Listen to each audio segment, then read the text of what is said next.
नमस्कार मित्रों, आज मैं ब्रेन के बारे में बताना चाहूँगा कि ब्रेन के कितने हिस्से होते हैं, उनके क्या क्या कार्य होते हैं और उसमें क्या क्या होता है। इन सभी बातों को आज लेने वाला हूँ। और मैं आज ये भी डाउट क्लियर करूँगा कि लड़के इतने चंचल क्यों होते हैं और शराबी को शराब पिलाने के बाद उसको मारने से दर्द कम क्यों होता है, और शराबी के जब शराब चढ़ जाए तो उसको फिर उसके हाथ पैर लड़खड़ाते क्यों हैं। इन सभी बातों को आज मैं लेने वाला हूँ। इन सभी विषयों को आज मैं चालू करने वाला हूँ और इन्हीं पर आज मैं अपनी बात करूँगा कि आखिर ऐसा क्यों होता है। तो सबसे पहले मैं चालू करूँगा ब्रेन।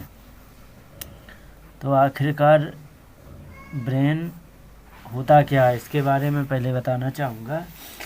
तो ब्रेन जो होता है ये हमारे शरीर का बहुत महत्वपूर्ण हिस्सा होता है, और जो कि ये हमारे पूरे शरीर को, हर मूवमेंट को और हर अच्छाई बुराई, हर बीमारी से लड़ना, हर एक समस्या को समझना, उसका निदान ढूंढना, समय पर निदान करना, समय पे हमारी नींद खुले, समय पे हमें भूख लगे, समय पे सब कुछ हो, इन सब को निर्धारण करने का कार्य करता है हमारा ब्रेन। और हिसाब किताब, लेन देन, सुख दुख, गुस्सा, दया, ये सभी बातों को कंट्रोल करने वाला हमारा ब्रेन होता है। हमारे शरीर का सबसे महत्वपूर्ण अंग होता है ब्रेन। किसी का हाथ नहीं होता है तो उसकी ज़िंदगी फिर भी चल जाती है। बहुत से ऐसे बिना हाथ के, एक लड़की है उसके दोनों पैर कट गए थे ट्रेन से, दक्षिण भारत की, तो उसने तो माउंट एवरेस्ट की चढ़ाई भी चढ़ ली और वर्ल्ड रिकॉर्ड बना लिया। तो उसके देखो, उसके पैर नहीं थे लेकिन ब्रेन अच्छा काम कर रहा था तो सब कुछ काम हो गया। तो यही मैं कहना चाहूँगा, ब्रेन हमारे जीवन का सबसे महत्वपूर्ण अंग है। तो इस महत्वपूर्ण अंग को भगवान ने सबसे ज़्यादा सुरक्षित बनाया है।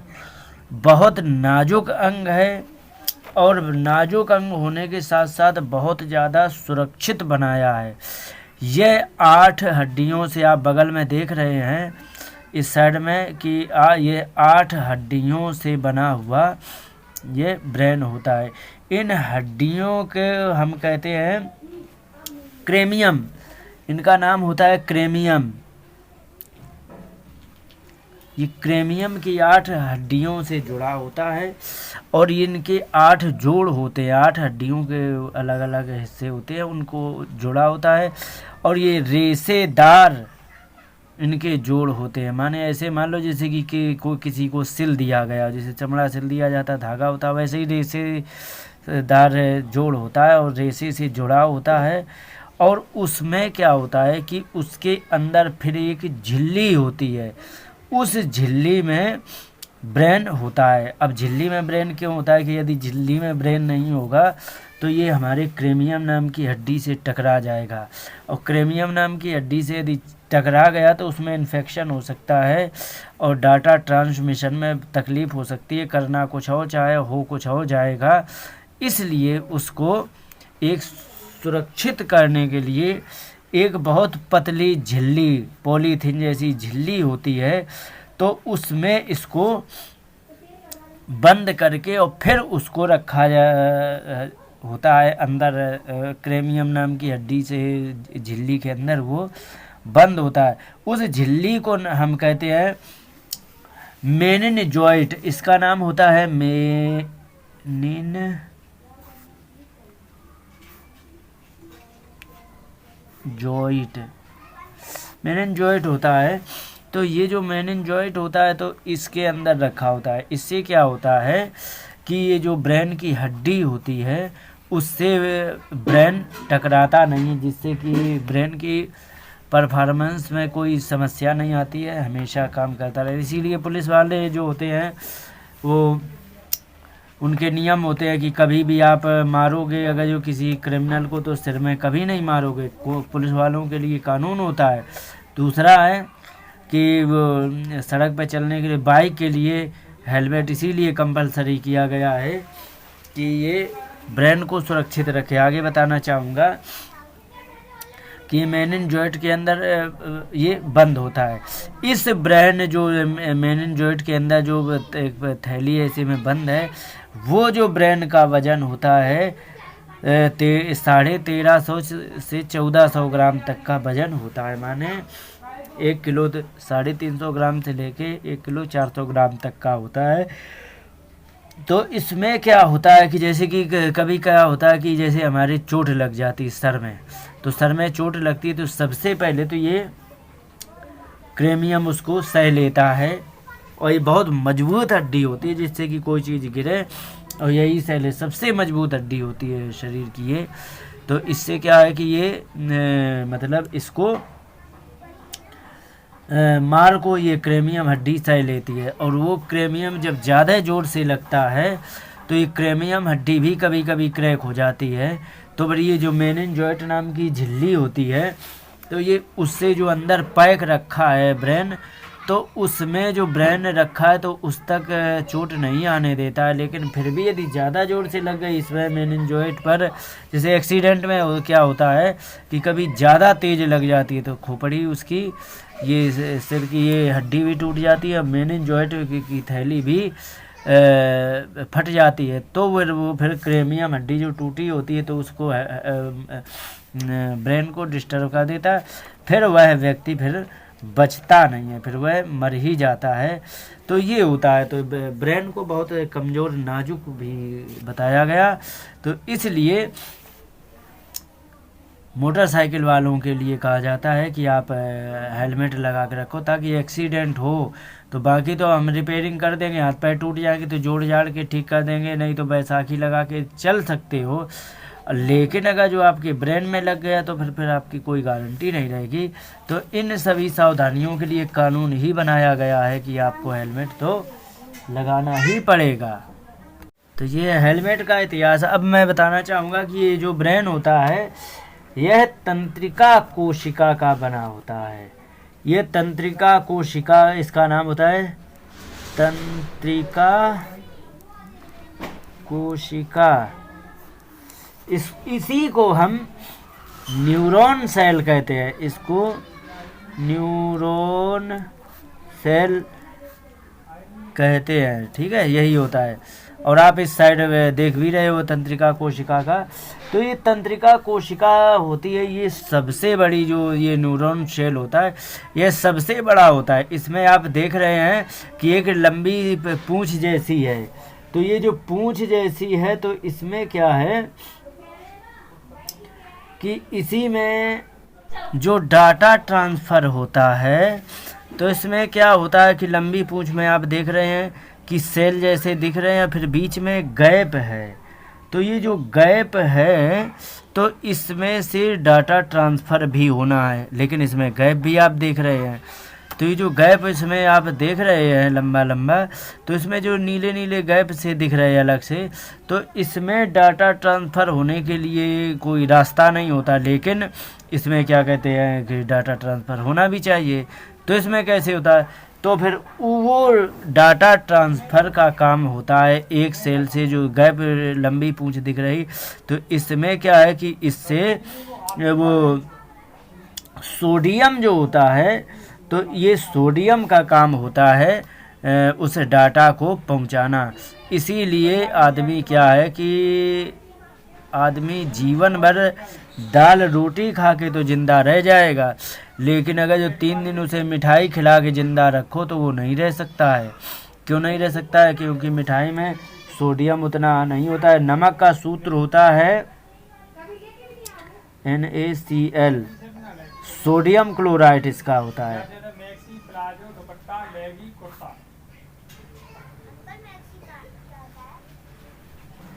सोडियम क्लोराइड जो होता है, तो ये जो होता है ये नमक में होता है। तो ये नमक में जो सोडियम क्लोराइड होता है, तो ये सोडियम जो होता है ब्रेन में जाके, तो ये जो दिख रहे हैं इसमें से ये डाटा ट्रांसफ़र करने के काम आता है। जो नीचे भी ये पूंछ में दिख रहे हैं, जो अलग अलग गोल गोल सेल दिख रहा है, फिर बीच में नीला गैप दिख रहा है, फिर ये गोल गोल, फिर नीला गैप, ये तो इससे जो डिस्कनेक्टिविटी है, तो इस डिस्कनेक्टिविटी को ये सोडियम जो होता है, ये सोडियम ही इसको डाटा ट्रांसफ़र करता है। ये सोडियम का कार्य होता है। इसलिए आप लोगों ने जब देखा होगा कि जब पसीना ज़्यादा आता है, तो पसीना ज़्यादा आने से उसमें नमक वगैरह तो निकलता ही रहता है। आपने अनुभव किया होगा कि काली शर्ट पहन के धूप में निकलो, और जैसे ही पसीना आया तो काली शर्ट जिस पसीना से सूखेगी तो सफ़ेद सफ़ेद चूना ऐसा पुता होता है,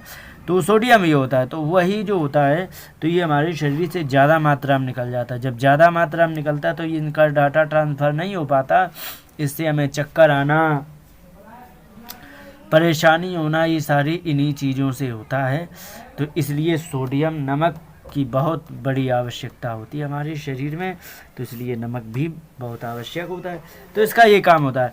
लेकिन ये न्यूरॉन सेल में एक और समस्या होती है, इसमें कोशिका विभाजन ये नहीं हो पाता है। इसका कारण बता दें आखिर इसमें कोशिका विभाजन क्यों नहीं होता है। क्योंकि जिस सेल के अंदर सेंट्रोसोम पाया जाता है, सेंट्रोसोम लिख दें, सेंट्रोसोम, जिस कोशिका के अंदर सेंट्रोसोम नहीं पाया जाता है उसका कोशिका विभाजन नहीं होता है। अब जैसे लीवर होता है, लीवर में क्या होता है कि सेंट्रोसोम बहुत ज़्यादा पाया जाता है, तो उसमें कोई जरा सी भी चोट आती है तो सेंट्रोसोम इतनी जल्दी उसको रिकवर कर देता है कि वो मतलब उसमें कट भी जाए तो तुरंत उसको रिपेयरिंग हो जाती है। तो इसलिए लीवर वगैरह में बड़े आसानी से जल्दी रिपेयरिंग होती है, क्योंकि सेंट्रोसोम ज़्यादा पाया जाता है। लेकिन इसमें सेंट्रोसोम नहीं पाया जाता है, तो हमारा ब्रेन जो होता है लगभग 90% हमारा ये है, ये न्यूरॉन का बना होता है। तो न्यूरॉन में सेंट्रोसोम नहीं पाया जाता, लेकिन हमारा ब्रेन 10% न्यूरॉन गिलियल का बना होता है।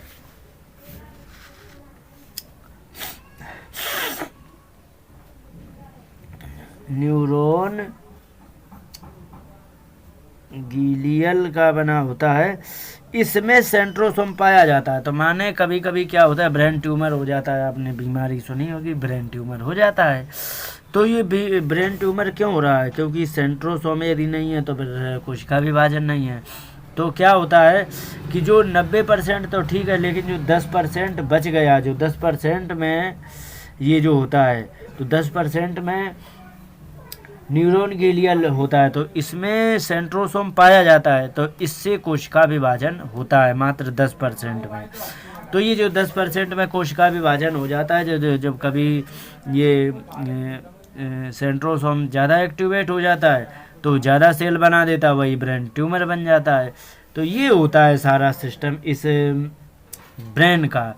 अब मैं बताना चाहूँगा कि ब्रेन में के कुल कितने हिस्से होते हैं और ब्रेन में क्या क्या होता है, ब्रेन किन किन हिस्सों से बना है और उन हिस्सों में क्या क्या कार्य होता है, इसको मैं आगे लेने वाला हूँ। अब मैं बताना चाहूँगा कि ब्रेन के कुल कितने हिस्से होते हैं। तो इसमें मैं बताना चाहूँगा कि ब्रेन के हमारे इसमें 3 हिस्से होते हैं। एक अग्र मस्तिष्क होता है, दूसरा मध्य मस्तिष्क, एक पश्चिम मस्तिष्क जिसको पीछे का भी हम मस्तिष्क कहते हैं। तो ये जो होता है, अब इनके कार्य क्या क्या होते हैं इस बारे में मैं बताना चाहूँगा।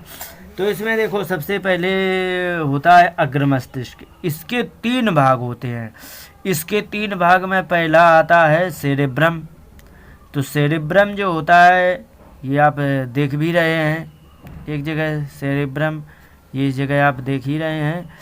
तो ये सेरेब्रम जो होता है, तो इसका क्या होता है, तो सेरेब्रम के बारे में बताना चाहूँगा। जो सेरेब्रम होता है, यह मस्तिष्क का सबसे बड़ा भाग होता है, माने 66% अकेले जगह ले लेता है।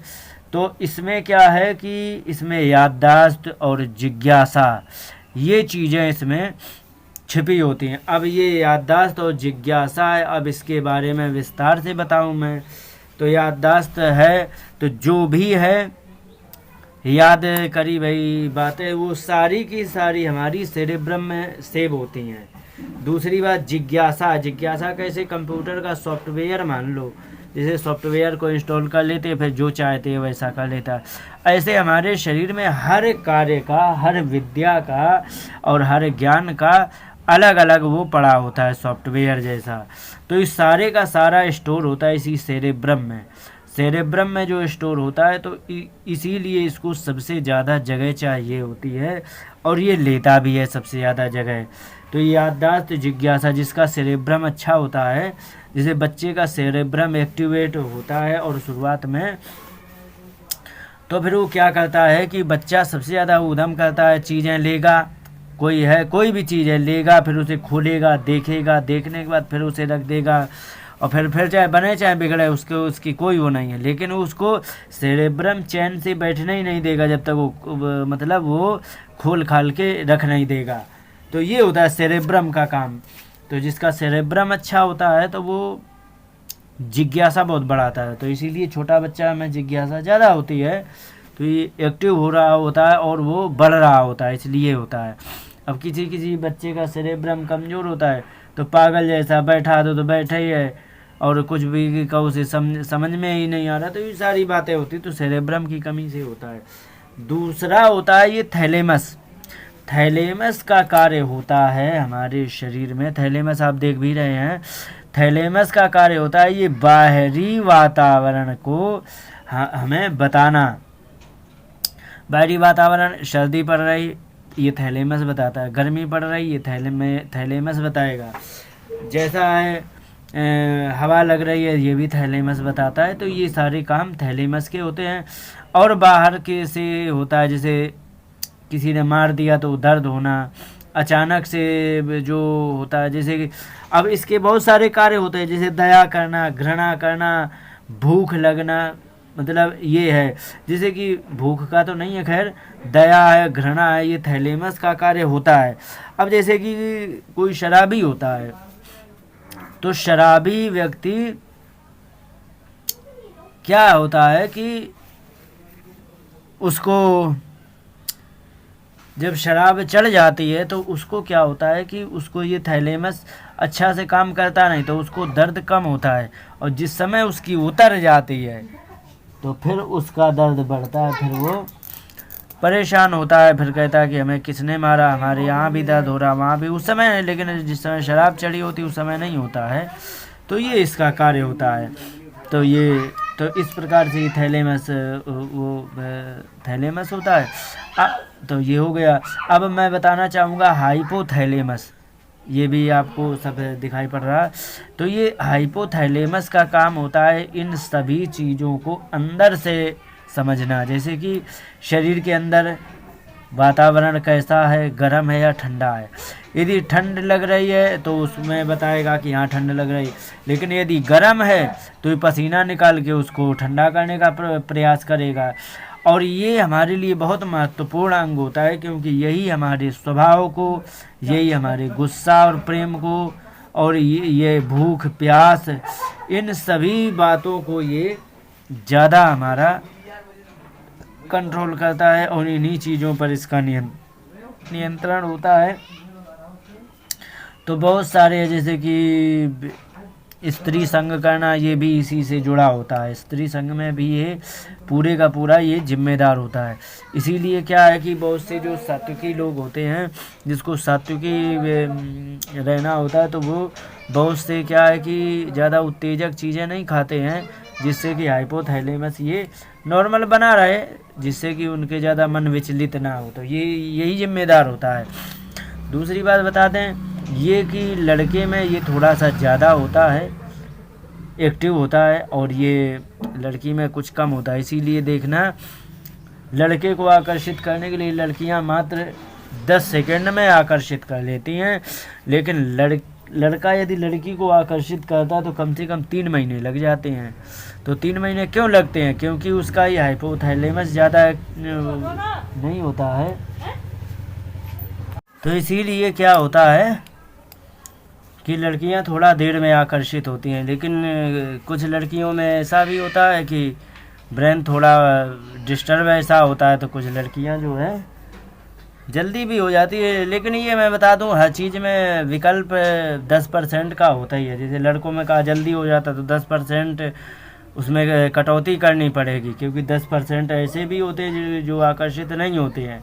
लड़कियां देर में आकर्षित होती, लेकिन 10% उसमें भी काटा जाता है कि 10% 100 में 90 ही लड़कियां कम आकर्षित होंगी, 10 तो हो ही जाएंगी, क्योंकि सब एक जैसे नहीं होते हैं। इनमें क्या होता है, ये कम होता है, तो इसको धीरे धीरे अपने फेवर में लाना होता है। तो इसलिए लड़कियों को थोड़ा समय लगता है। लेकिन जरा सा का जो गलती कर दी लड़के ने, तो फिर उससे आकर्षित नहीं हो सकती है।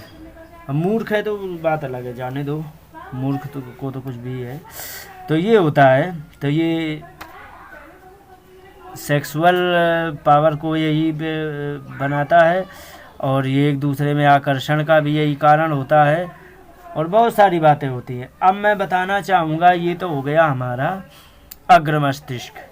अब मैं बताना चाहूँगा कि यह मध्य मस्तिष्क है। इसमें क्या क्या होता है अब मैं बताना चाहूँगा कि मध्य मस्तिष्क जो होता है, तो इसमें 2 भाग होते हैं। एक होता है कार्पोरा और एक होता है सेरेब्रल पेंडिकल। तो ये कार्पोरा का क्या कार्य होता है ये मैं बताना चाहूँगा। जैसे कि हम कोई दृश्य देख रहा हूँ, तो उस दृश्य को ये देख लेता है, लेकिन वो सारे का सारा डेटा को सेरेब्रम में जाके भेज देता, क्योंकि जो मैं देखूंगा वो भी याददाश्त बनेगा, जो सुनूंगा वो भी याददाश्त बनेगा, वो हमें सेव करने लायक है ब्रेन में या नहीं है, इन सारी बातों को निर्धारण करता। लेकिन कान और आँख का जो ऑडियो और वीडियो कह दें, तो ऑडियो वीडियो जो सेक्शन होता है वो कार्पोरस होता है, कार्पोरा होता है। तो कार्पोरा जो होता है, तो ये हमारे ऑडियो और वीडियो को ले लेता है और सीधे वो सेरेब्रम में जा कर के भेज देता है, जो कि यहाँ पर ये सेव हो जाता है। और उसको अच्छे बुरे का, जैसे कि कोई व्यक्ति है, उसने बोला, अब बोलने के बाद वैसी की वैसी आवाज़ को इसने सेरेब्रम में भेज दिया। अब वो सेरेब्रम क्या करता है, मैच करता है कि ये आवाज़ किसकी है। तो आवाज़ से कभी कभी क्या है कि जैसे फ़ोन है, फ़ोन में मतलब कोई अपना व्यक्ति है, लेकिन उसका फ़ोन मान लो खो जाए या चोरी हो जाए, बंद हो जाए किसी कारणवश, तो दूसरे से करता, तो एक ही आवाज़ में उसको पहचान लेते हैं कि हाँ भैया बताओ क्या बात हो गई है। तो वो एक आवाज़ में कैसे पहचान लेते, इसने भेजा उसको, और जब इसने भेजा तो इसमें भेजा, तो इसने मैच किया कि ये आवाज़ किसकी है, तो तुरंत वो जाके बता देता है कि हाँ ये वो व्यक्ति हैं, तो सो पहचान जाता। तो इनका काम है ऑडियो वीडियो इनपुट लेना और वो इनपुट लेकर के उसका आउटपुट इसमें देना, ये इसका कार्य होता है। तो ये इसका कार्य होता है, और ये इतना ही ये काम करता है। अब मैं बताना चाहूँगा ये सेरेब्रल पेंडिकल, ये सेरेब्रल पेंडिकल का बहुत छोटा कार्य होता है। यह ब्रेन और स्पाइनल कोड को में आपसी संबंध बनाता है। अब मैं ब्रेन और स्पाइनल कोड बता दूं क्या है, कि ये जो ब्रेन, ये जो सारा दिख रहा है, सेरेब्रम और थैलेमस, हाइपोथैलेमस, ये सारी चीज़ें हैं इन सब को। और ये जो है स्पाइनल कोड, स्पाइनल कोड में ये जो दिख रहा है लंबा लंबा, स्पाइनल कोड कहाँ होता है, मैं इसको बारे में बता दें। इसको संबंध जोड़ने की क्यों ज़रूरत पड़ी, ये सेरेब्रल पेंडिकल को इसकी क्यों आवश्यकता पड़ी, ये बता दें। ये जो आप रीढ़ की हड्डी देख रहे हैं, इसके अंदर ये होता है स्पाइनल कोड। तो ये स्पाइनल कोड का कार्य क्या है, इसमें बताना बाद में आगे बताने वाला हूँ, पहले थोड़ी इसकी हम चर्चा कर लेते हैं। तो ये होता है, तो स्पाइनल कोड जो होता है, तो ये स्पाइनल कोड जो रीढ़ की हड्डी में मतलब सिर के निचले हिस्से से लेके और रीढ़ की हड्डी में पूरा पाया जाता है, माने नीचे हमारे हिप्स तक ये पाया जाता है। और इसकी 31 जोड़ियों नसों के साथ ये होता है। तो ये जो दूरी होती है, तो ये जो होता है सेरेब्रल पेंडिकल, ये जो होता है ये हमारे उसको कनेक्ट कर देता है, माने जो ब्रेन में सिग्नल आता है तो इससे कनेक्ट हो जाती है। जैसे कि कोई भी चीज़ है कंप्यूटर से, जैसे कि प्रिंटर कनेक्ट करने के लिए अलग से वायर होता है, वो है। एम्पलीफायर में जैसे कि एम्पलीफायर टू एम्पलीफायर जैक से जैक पिन लगा करके उसके कनेक्ट कर देते हैं, तो ऊपर वाले में जो सिग्नल जाएगा वो दूसरे वाले को भी भेजेगा। तो इसी प्रकार से जैसे कि कंप्यूटर ने सिग्नल भेज दिया तो प्रिंटर ने प्रिंट कर दिया, तो ब्रेन ने जो सिग्नल भेजा हमारे स्पाइनल कोड को, तो वो स्पाइनल कोड काम करता है। तो स्पाइनल कोड में जो सिग्नल ट्रांसफ़र होने का रास्ता जो होता है, माध्यम जो होता है, तो वो ये होता है सेरेब्रल पेंडिकल। तो इसका काम होता है मात्र इसको स्पाइनल कोड को ब्रेन से कनेक्ट करना, बस। अब इसके बाद बताना चाहूँगा कि आगे क्या होता है कि हमारे जो पीछे का पश्च मस्तिष्क जो होता है, इसमें बता दें, इसमें हमारे 2 हिस्से होते हैं। इसमें एक हिस्सा होता है सेरिबेलम और मेंडुला ओब्लोंगाटा। इसमें थोड़ा ओब्लोंगाटा लिखा नहीं है मैंने ढंग से, चलो ठीक है, ओब्लोंगाटा इसका नाम होता है। मेंडुला ये भी गलत लिखा है, मेंडुला ओब्लोंगाटा होता है। तो ये होते हैं। तो इन दोनों के अलग अलग मैं काम बता दूं क्या होता है। तो ये सेरिबेलम जो होता है हमारे शरीर के बैलेंस को बनाता है।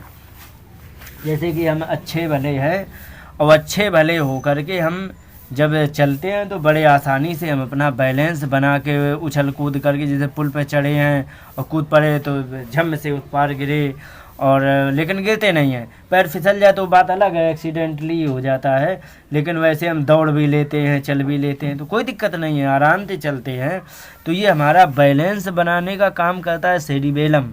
तो सेरिबेलम जैसे बच्चे का होता है, तो बच्चे का उदाहरण लिख इसलिए लेता हूँ ताकि बोलते टाइम दिमाग कई जगह भटका होता है, तो कहीं ये है कि पॉइंट ना मिस हो जाए, इसलिए थोड़ा हेल्प के लिए लिख लेना ज़रूरी होता है। तो जैसे कि क्या होता है, बच्चा जो होता है छोटा जन्म लेता है, तो पहले तो उसके 9-10 महीने तो अपने शरीर को मजबूत ही कर पाता है, फिर धीरे धीरे बैठ पाता है 1-2 महीने में, फिर वो चलने का प्रयास करता है। तो चलने के प्रयास में पहले डगमगाता है, फिर भट्ट से गिरता है, फिर डगमगाता है। तो इसी में कहते हैं कि बच्चा लड़खड़ाएगा तो चलना सीख जाएगा, हवा के रुख पे रहने दो मचलना सीख जाएगा। तो ये ऐसी कहावत है। तो कहने का मतलब बच्चा जो गिरता है फिर उठता है, तो ये क्या करता है कि सेरेबेलम को मजबूत करता है, उसको बैलेंस बनाना सिखाता है वो। और जब धीरे धीरे बैलेंस बनाना सीख जाता है, तो आपने देखा होगा कि 10-10 साल की लड़कियां रस्सियों पे भी बैलेंस बना के चल लेती हैं। तो इसका ये कार्य होता है। इसके बाद आता है आगे क्या कहते हैं, मेंडुला ओब्लोंगाटा। तो मेंडुला ओब्लोंगाटा का कार्य होता है हमारे शरीर के मेटाबॉलिज्म को एकदम ठीक रखना, और ये सांस लेना, भोजन पचना आदि आदि जो ऑटोमेटिक क्रियाएं जो हमारे शरीर में हुआ करती हैं, जो हमेशा ऑटोमेटिक क्रियाएं होती हैं, तो ये मतलब ये सब यही कंट्रोल करता है। और सेरिबेलम का एक काम होता है, जैसे शराबी का उदाहरण लें। शराबी व्यक्ति जो होता है, तो शराब पीने के बाद जब डगमगाता है तो उसका काम क्या होता है, जिस समय शराब पी लेता है तो उस समय उसका सेरिबेलम कमज़ोर पड़ जाता है, और जितना अधिक कमज़ोर पड़ जाएगा उतना ही उसका बैलेंस बिगड़ जाएगा। इसीलिए जब ज़्यादा दारू चढ़ जाती तो सेरिबेलम एकदम निष्क्रिय हो जाता, तो फिर उसे लाद के लाना पड़ता चारपाई वगैरह से, और जब हल्की फुल्की चढ़ती तो लड़खड़ाते हुए उठते गिरते पहुंच जाता जैसे तैसे। तो ये सेरिबेलम, इसीलिए शराबी का सेरिबेलम कमज़ोर होने के ही कारण वह पट गिर जाता, और जब ज़्यादा कमज़ोर होता तो फिर पड़ा रहता नाली में। जब उसका नशा उतरता है, फिर सेरिबेलम एक्टिव होता है, तब वो उठ के आता है। तो फिर कितना लगा होता है, तो फिर बाद में भी वो गिनती करता कहाँ कहाँ लगा। तो ये होता है। तो अब ये मैं बताना चाहूँगा मेडुला ऑब्लोंगाटा जो होता है ये ऑटोमेटिक क्रियाओं को, जैसे कि हमारा भोजन डाइजेस्ट हो रहा, अपने आप हो रहा, छींक अपने आप आ गई, सांस अपने आप चल रही, तो ये जो चीज़ें हैं ये सब अपने आप हो रही हैं। तो जैसे कि कुछ चीज़ें हैं तो जो ऑटोमेटिक में कुछ चीज़ें तो कुछ तो इसके हिस्से में आ जाती हैं मेडुला ओब्लोंगाटा के, और कुछ आ जाती हैं स्पाइनल कॉर्ड के हिस्से में। तो अब मैं बताना चाहूँगा कि मेडुला ओब्लोंगाटा में क्या आता है, जैसे कि सांस लेना और भोजन को पचाना आदि आदि ये अपने आप क्रियाएं होती हैं। अब मैं बताना चाह रहा था कि स्पाइनल कॉर्ड ये क्या होता है।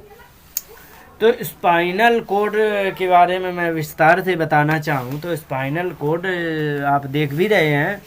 तो स्पाइनल कॉर्ड जो होता है यह सेकेंड ब्रेन माना जाता है, हालांकि ये सिर में नहीं होता है, ये हमारे मेरुरज्जु जिसको हम मेरुदंड भी कहते हैं ये इसमें पाया जाता है, पूरे में पाया जाता है, पूरे सर से लेके और पीठ के सबसे निचले हिस्से तक ये पाया जाता है। ये जो पूरे में पाया जाता है तो इसको क्या है कि ये हमारे लिए कुछ क्रियाओं को निर्धारित करता है, जैसे कि हमारी छींक आना, खांसी आना और पलक झपकना, ये सारे काम इसकी जिम्मेदारी में होता है। कभी कभी क्या है कि हमारा ब्रेन एक तरह से दूसरी जगह बिजी होता है, जैसे साइकिल चला रहे हैं या हम बैठे हैं, बैठे में क्या है कि ब्रेन हमारा सोच कुछ और रहा है, लेकिन अचानक छींक आ गई, तो ये छींक आई तो ये किसने कार्य किया, स्पाइनल कॉर्ड ने। अचानक छींक आई, छींक दिए, और बैठे हैं अचानक खांसी आ गई, वो भी खांस दिए, पलक अपने आप झपकती रहती जिसका हमें पता भी नहीं लगता है। तो ये ऑटोमेटिक क्रियाएं स्पाइनल कॉर्ड की वजह से होते हैं। लेकिन अब मैं बताना चाहूँगा इसमें कि जैसे कि हम बैठे हैं अचानक, तो अचानक बैठे हैं और ये हमारे शरीर को कंट्रोल भी करता है। तो मतलब जो ब्रेन कंट्रोल करता है, जिस प्रकार से ब्रेन कंट्रोल कर लेता उस प्रकार से ये कंट्रोल नहीं करता। ये क्या करता है, कभी कभी का अचानक हर चीज़ को एक्टिव कर दे, कभी कभी ज़्यादातर ये अचानक ही ये हर चीज़ को एक्टिव करता है। जैसे कि हम अचानक बैठे हैं आराम से और बैठे बैठे यदि किसी ने पीछे से हल्का सा हमें बुला दिया तो हम एकदम कांप जाते, एकदम डर जाते हैं। तो क्या होता है कि यही जो होता है स्पाइनल कॉर्ड, तो जैसे ही कोई सिग्नल मिला तो ब्रेन तो उस समय दूसरी बात को सोच रहा है, लेकिन जैसे ही सिग्नल मिला तो मैंने बताई थी इसकी 31 जोड़ी माने 62 नसें होती हैं, उन सभी नसों को एक्टिवेट कर देता, सोई हमारा शरीर एकदम थरथरा जाता है, कांप जैसा जाता है। फिर इसके बाद ये जब शरीर को कपा देता है तो उस समय फिर ब्रेन जहाँ पे लगा होता है वहाँ से फ्री होकर के फिर उस सिचुएशन को समझता है कि आखिर बात क्या है। तो देखा है कि हमारे नाना हैं, दादा हैं, पापा हैं, मम्मी हैं, जो भी है, हाँ बताओ क्या बात है, मित्र है क्या बात है, तो ये बातें फिर हो जाती, फिर इसका काम ख़त्म हो जाता है, ब्रेन अपने आप कंट्रोल कर लेता, क्योंकि पूरे का पूरा कंट्रोलिंग सिस्टम तो ब्रेन के ही ऊपर होता है। तो इस प्रकार से इसका ये सारा प्रोसेस होता है और इसी प्रकार से सारा मतलब ब्रेन का कार्य होता है। अब ब्रेन का इतना कार्य है, अब आगे किसी और चैप्टर में अब आगे मैं सेल के बारे में बताना चाहूँगा कि डीएनए क्या होता है, सेल क्या होता है, इन सभी बातों को मैं लेकर के मैं बताऊँगा कि ये सब क्या डीएनए कैसा होता है, कैसे होता है और कहाँ पे होता है, क्या होता है, इसका कार्य क्या होता है, इन सभी बातों की आगे चर्चा करूँगा। और इन्हीं बातों के लिए सब सीखने के लिए हमारा चाहे तो चैनल सब्सक्राइब कर लें, और नहीं करना है तो कोई बात नहीं। तो अपनी बात को यहीं विराम देते हुए नमस्कार, जय हिंद।